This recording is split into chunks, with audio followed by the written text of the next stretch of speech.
ইসরায়েলের বিরুদ্ধে সংঘাতে ইরানের জনগণের প্রতি সংহতি প্রকাশ করায় বাংলাদেশের প্রতি কৃতজ্ঞতা প্রকাশ করেছে দেশটি।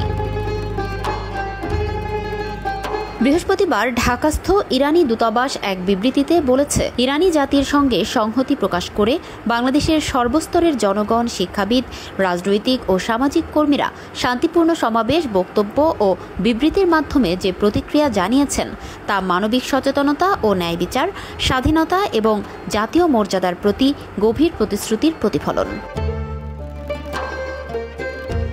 বিবৃতিতে আরও বলা হয়, ইরানের জনগণের প্রতিরোধ শুধু জাতীয় ইচ্ছাশক্তির প্রকাশ নয়, বরং সার্বভৌমত্ব রক্ষা ও আন্তর্জাতিক আইনের প্রতি সম্মান জানাতে এটি একটি বলিষ্ঠ বার্তা। ইরান দৃঢ়ভাবে বিশ্বাস করে, আগ্রাসনের বিরুদ্ধে প্রতিরোধ শুধু একটি বৈধ অধিকারই নয়, বরং একটি নৈতিক ও মানবিক দায়িত্ব।